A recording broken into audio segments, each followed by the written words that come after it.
to Let's Talk Midlife Crisis with your hosts, Ashley and Tracy. Thank you for joining us today. Pull up your seat at the table as we talk about dating in midlife. Yes, this will be fun. It will be fun. And even though you are currently engaged, but you've been single Yes. a lot and during midlife, and I am currently single or still single, I feel like, some days. But I had a friend of mine come over the other day, and I hadn't seen her for a long time, and we were talking, and she asked me if I was seeing anybody. Mm-hmm. And of course I'm not. And she's divorced. When I met her, she was married, and, she'd went through a divorce and midlife, and I asked her if she was married, and she was like, no, and she's like, look at me, one of those, right? Like, look at me, how, can I date? And I'm like, oh my gosh. And she asked about my daughter, my oldest daughter, if she was dating anyone, and she has 2 teenage boys, she's a single mom, she works, and she literally doesn't have time. Yeah. But I feel like I said that for so many years. Like, who has time to date? You know, you have, children and everything that comes along with that, whether that be dance or, sports and practice and all that kind of stuff. Working full time. How do you squeeze it in? Extracurricular, it's homework with the kids.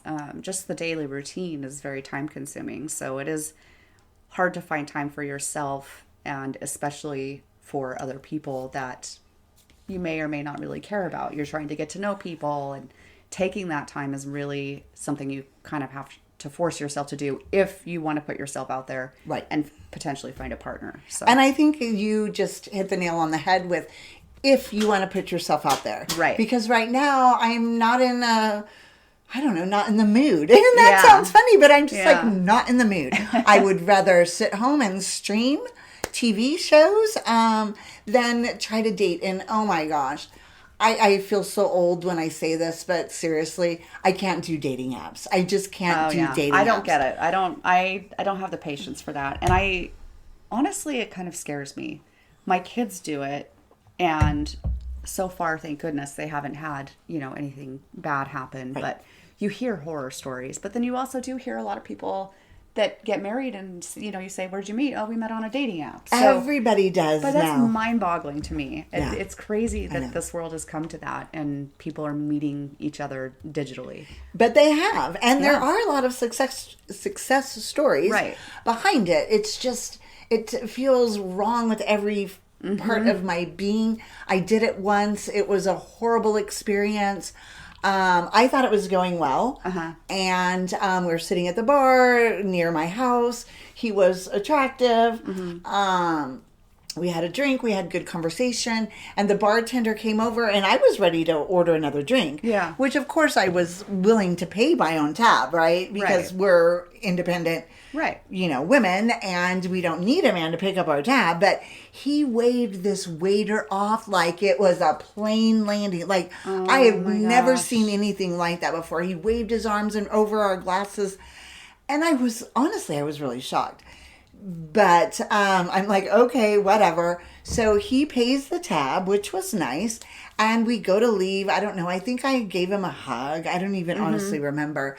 And I get back to my car, and before I even leave the parking lot, he's texted me and said, okay, so do you want to have sex? Oh, it was crazy. It was crazy. No. Like, you could have said, hey, would you like to come by my house sometime? Which theoretically would be like the same thing, but not just putting it out there. Right. But he was like, I told you from the beginning, I'm pretty straightforward and blah, blah, blah, blah, blah. Yeah. Anyways, it just wasn't my cup of tea. Even if you wanted to, now you're turned off. Right. Exactly. And that was my one and only time doing a dating app. And then, like, probably a decade before that, I had done speed dating. Which is no crazy. Kidding. You did that? I did that. I've never met anybody that's done it. Yeah, I did it. About it. I've never met anybody that's met anybody. You know what I mean? Like a happily ever after story from speed dating. But I have a lot of single girlfriends, and I've had, throughout my life and my midlife, as well as a lot of female colleagues, I think is where I met a lot of single women my age. But yeah, we all went and did speed dating. It was exhausting. It kind of was. I would imagine. And towards the end, it was really hard to imagine. I didn't have that aha moment. Okay. Like there was never a connection right away. And I'm kind of that way. Sad to say, but I am. You either know or you don't. Is it very repetitive? I mean, you kind of talking about the same thing with every person. I found it very difficult. And then you have like a little card you're supposed to score. And like I said, at the end, I couldn't hardly remember who was who. Nobody really stood out in the crowd. But others that I went with, because I went with a couple other girlfriends, they were actually work colleagues at the time. But there were a couple connections that were made. They didn't end up working out in the long run, but there were dates that had happened from that. Interesting. It was an interesting experience. I don't know. I did it the one time. I don't know if I would ever do it again, but I tried it once. I wonder what the success rate is from speed dating. And it probably isn't as much a thing as it used to be with, like you said, the dating apps, that platform. That just seems to be so popular. And if you're not on I don't even know what dating apps are relevant anymore. I know there are several. The hookup ones, like Bumble, to me, like you swipe left. I've heard of all that. I've actually never even been on those platforms before. Yeah, I've never actually looked at them. My fiance's sister, she sometimes she's not single right now, but when she was single, she would sometimes start looking at candidates, I guess. Right. And so we would have fun kind of going swipe left, swipe right, My daughter, 22-year-old daughter, refuses to use them, which I think is amazing. I think it's good. It kind of scares me with girls more, Definitely. My boys have used them. In fact, my son that lives in Brooklyn, his partner and him have been together a few years. They moved to Brooklyn together, and they met on a dating app. They did. Oh my gosh. They did. And there are happily ever stories, but he's young, of course. He is, yeah, and so attractive. My oldest son is currently dating a girl.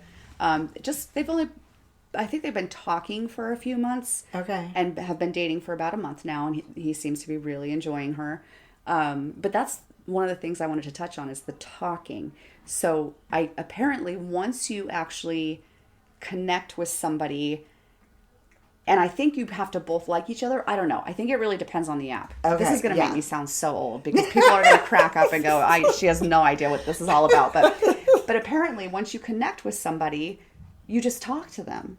Okay. Sometimes like for months. Texting? Yeah. Okay. I like that better than, hey, let's hook up right away. That was just this is my take on that, though. So you're texting back and forth and, I guess getting to know each other. Right. And I guess sometimes they never actually ask you out or you don't them. It just never really turns into anything. So to me, it's like, okay, well, you wasted all that time. Right. Especially when you get older. I was like, with my ex, I'm like, well, there went 10 years of my life I'll never get back. You can be whoever you want behind a computer or a phone. That's true. Which is so scary. Catfish, right? Yes. Catfish. So, and how do you know, like you said, and I'm the same way, unless I feel an immediate connection with them, and which I don't think you can feel unless you physically see each other. I don't think so. How do you even know if it's something you want to pursue? Why would you waste weeks or months having these conversations with this complete stranger when you don't even really know if there's a connection? And I feel like that body chemistry and that can't happen over electronics. It can't. Right. When I met Paige, my fiance, I knew the minute I saw her, the minute our eyes locked, oh shit. I remember. This is not anything I expected at this point in my life. This is not anything I actually wanted, honestly, at the time. I had just been through a divorce, a terrible relationship. Right. And my kids were in high school and middle school. And I thought, I'm going to raise my kids. I'm going to do my thing. I'm not going to worry about dating. I don't want to get into that. And so when I met her, I was like, oh, well, there goes my plan, because I knew immediately. We both did. I remember like trying to pump the brakes for you. I'm like, you just met. Like, I'm so happy for you, but you just met. And here we are all these years later. 8 years later. Oh my gosh, has it been 8 years? It has. Oh my gosh, yes. I guess it has. Yeah. But again, had I met her But you electronically, met, I would not right, have felt right. that. I don't And think I'm I sorry would. to say, where did you meet her? At a gay bar. At a bar. But at a bar. So why do I feel like the only acceptable place to connect with somebody is at a bar? I know. Right? Like, I'm freaked out about the dating apps. Yeah, but, and the funny thing is that neither of us was there looking for anything. Right. She was supposed to go out with friends that night. She had friends in town. Everybody was going to go out. They all bailed. And she was pumped. She was ready to go out and get a drink. So she went by herself. And funny enough, she had actually met another girl and was kind of hanging out with her and her friends and was leaving with them. She was at the bar to pay her tab. I was there with two friends, and we had just paid our tab. We were finishing our drinks and leaving. So we were all leaving, and I just could feel her looking at me and wouldn't stop. And I was like, I'm going to go talk to this girl. So neither of us was there looking for anything, really, honestly. But yeah, it is. And I hate saying we met at a bar, because to me that's but that's so where my mindset is, because I know if you're not and I don't know why it's to me acceptable to meet somebody at a bar. I'm trying to think if I guess, I did meet someone at the bar. My children's dad at the bar. Yeah. But other than that, I didn't really meet people at the bar. But I don't know why I feel like that's an acceptable environment.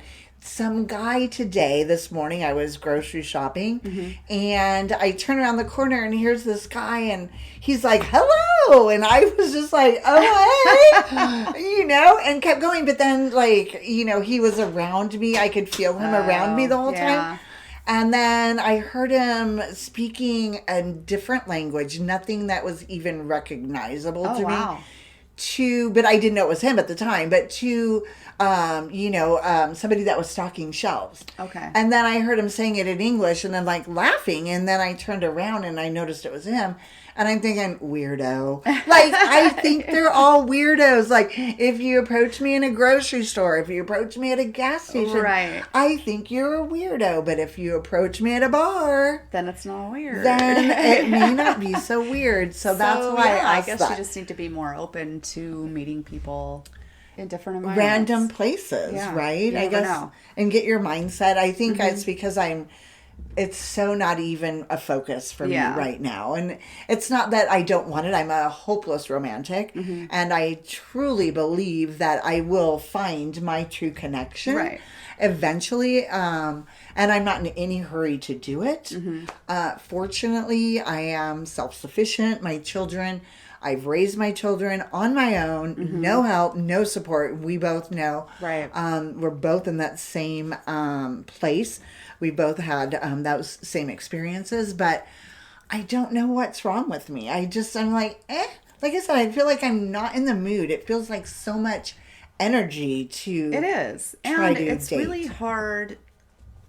First dates just suck. They really do. I don't like the whole, so where'd you grow up? Have you ever been married? Do you have kids? Yes. And then it's if that first date doesn't lead to another one, then you're going to have to go through another first date. I know. It's exhausting. It kind of is exhausting. Yeah. And I think a lot of it has to do with age. I mean, when I was younger, I certainly was more open to meeting new people. Yeah. And it just didn't. And you get out more when you're younger. You do more social activities, parties, concerts, whatever, where you're, able to meet people. And I think definitely when you get older, it kind of minimalizes that. And especially if I've always had this strict, of course, because I broke the rule, or I didn't break the rule. It wasn't a rule at the time, but I never date where I work. Right. I did once, and that was not easy, and it wasn't pretty, and it wasn't good, and especially if you want to be serious.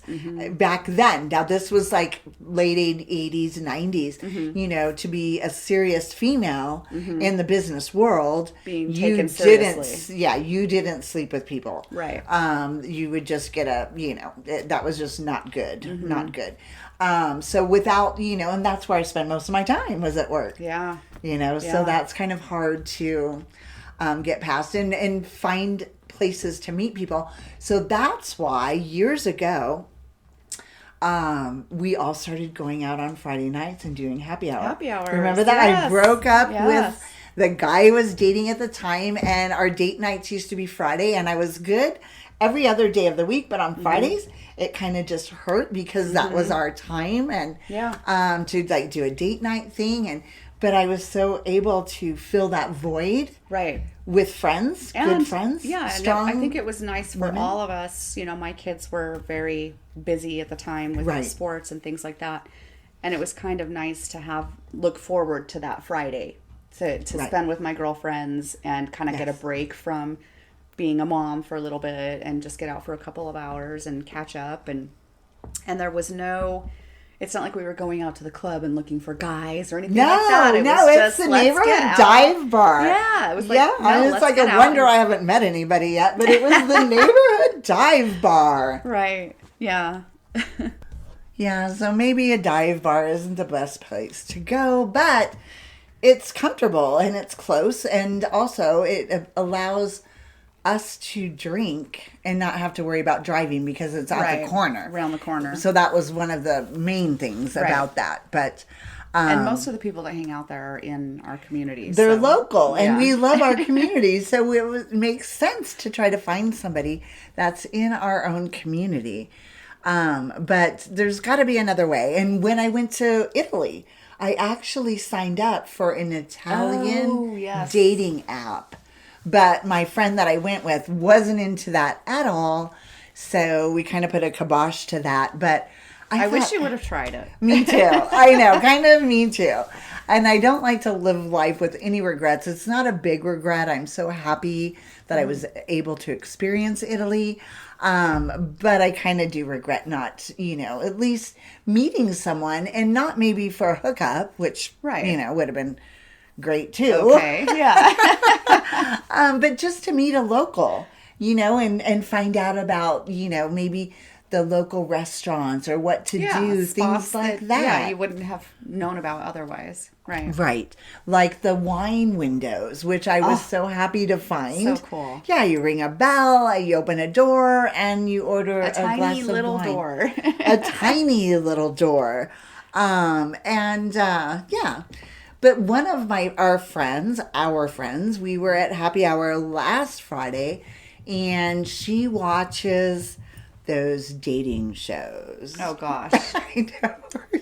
Wait, like the Bachelor type stuff, or the new Bachelor, the senior Bachelor. There's one with the is it called Golden Bachelor? I think it is. I I've heard but she watches that, and then she also watches those other dating shows that are super popular right now. I feel like they're popular with younger people, like maybe in their 30s. Love Island, probably. Yes. Okay. Yes. Paige loves Love Island. Yes. But those types of shows. Or My Fiancé, 90 Day Fiancé. Oh, jeez. Right? Like, I just can't. I can't. But so we were talking, and I was telling her about my friend coming over and asking me if I was single, and, that whole conversation. And then I was like turning it back to her because I felt uncomfortable. Like, well, what about you? Why aren't you dating? It's like, why does it always have to be me? So we were talking about that, and she said that she saw on one of those shows somebody who had a dating service, and they catered to multimillionaires. And wow. And she said that she actually coached those who went on dates. And for women, she was coaching, and she was talking to one person about being too masculine. Oh, and interesting. It is interesting. It made me like step back for a moment and think about it, because I could totally see me as being too masculine. Right. I think I know one of the things that was kind of a challenge in relationships that I had, or just dating people, was that I was so independent. Right.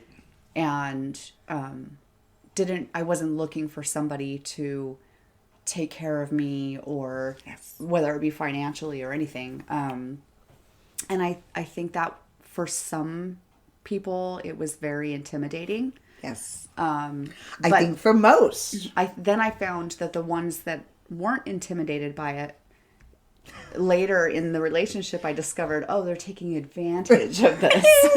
They want me to take care of them.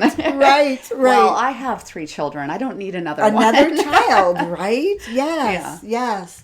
But no, I totally agree with you. And I think although we have taken on that masculine side or attributes, we are still vulnerable, right? Oh, absolutely. And we do want to be taken care of, Right. to an extent. Right. Yeah, it's nice to have someone that wants to help with whatever it is, whether it be financial, maintaining a house, raising your children. Right. Not that I want anyone to step in as the father figure or the other parent or anything like that, but kind of helping me and the challenges I face in doing that and supporting me and having my back and maybe giving advice or, Right.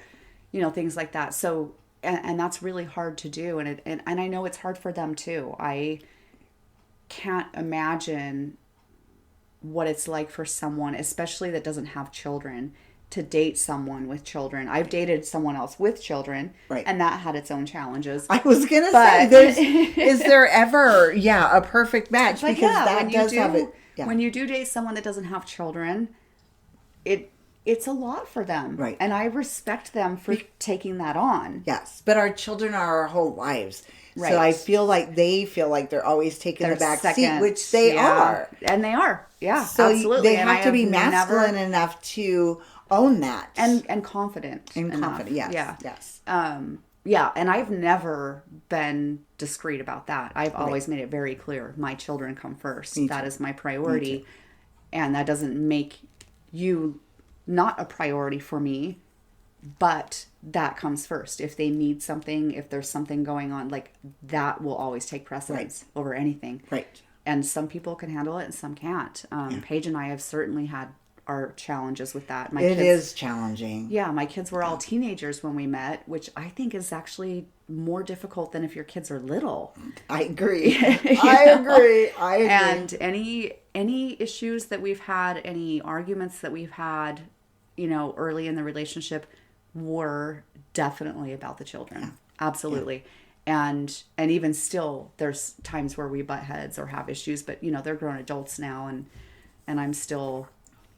You're still the mom. I'm still You're the mom. still mom. Yeah. Yeah. But she's been a trooper. She's been amazing. And I'm just very blessed that she kind of, was patient.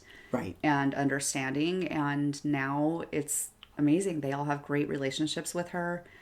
And it's been really cool to see that all unfold. But it is hard to find that person. And it's so funny that you say that, because I was in a relationship on again, off again for 10 years, believe it or not.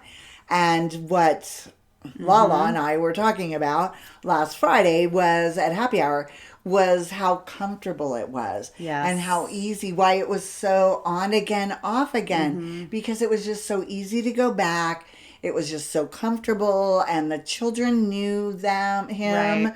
It's hard to introduce somebody to your family, right? Absolutely. Because mama bears are protective, right, of their, cubs of their children, and don't always want to introduce everybody. So once you do that, it was just such an easy, it was easy. It was, that's the word, one word, sums it up, that it was easy. And the funny thing is what ended up breaking us up was my children or my son. And of course, and it was a 2-word conversation, maybe, 3 words. I'm moving out. That's what he said. Wow. And it was over my son. And I'm like, okay, 1-word answer. Don't let the door hit you in the ass.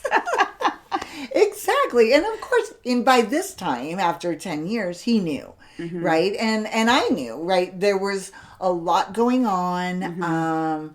And COVID had just started. There were 7 people in our house when we went on quarantine.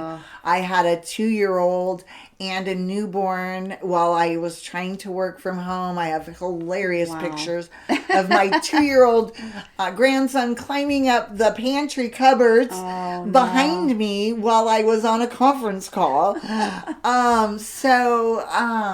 But he knew, right? Like, I can't deal with this anymore. And I knew, and I was like, okay. And literally the next day he moved out.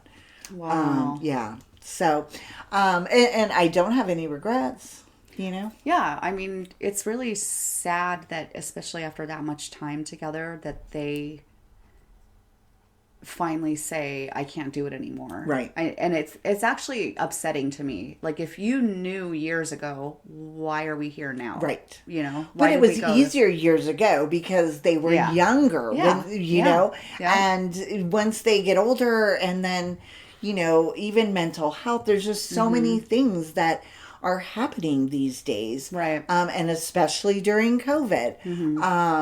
So I always say, when people ask about him, because he used to be my plus one and all this kind of stuff, and they're like, oh, what happened to him? And I'm like, oh, we lost him during COVID.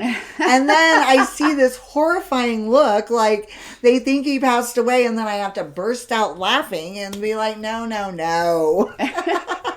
I think He's that was still pretty alive. I think that was pretty common during COVID. I think a lot of people I did read break up. somewhere that there was a peak in divorces and breakups, and Yeah, once I you're can see forced to why. be together in four walls, 24/7. yeah, that's And all the stress that, came with that. absolutely too, right? Yeah, the fear, the stress. Yeah. I remember being stressed, and my son, not the one we're just speaking of, not taking it seriously because he, and at the time, the guy I was seeing who lived with us, they were out in the world. And at that time I was an ex-smoker. I still am an ex-smoker at heart, but every now and then I have a puff. But they were out in the world every day, and they didn't take it seriously. And my son thought it was a conspiracy theory, the whole thing.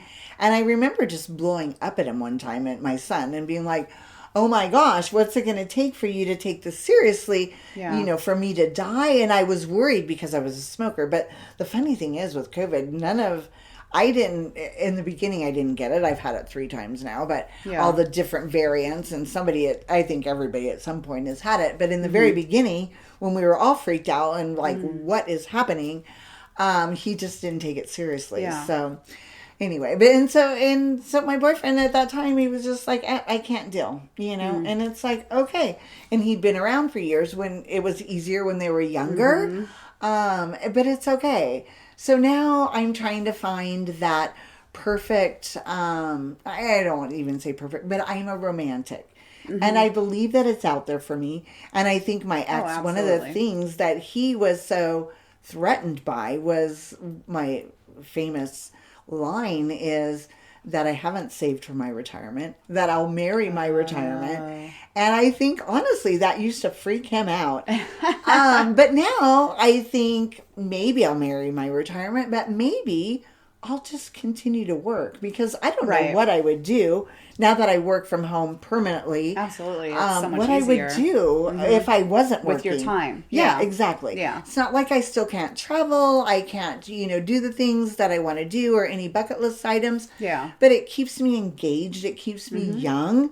I'm in media. It's changing every single day. Right. So I'm in a constant learning environment, and I think it's good for my brain. Even though now that I'm older, I feel like it's a sponge, and so every time something new comes in, something old has to go out. But I think that it's good, and it keeps me young and vibrant. And I think people live longer when they continue to work or stay busy. Yes. Instead of just retiring and sitting at home on the couch. My grandfather worked right up until he absolutely couldn't anymore. His body just wouldn't allow him to keep doing the things that he was doing, and he was in his 90s. Right. And I believe that's why he lived so long, is because he was, constantly working. I agree. I think, though, as we get older, the things that are important to us, they definitely change, and it might not be so much now you're looking for a life partner or someone that you can marry your retirement or whatever it might be. Right. I think now it's just about companionship. Definitely.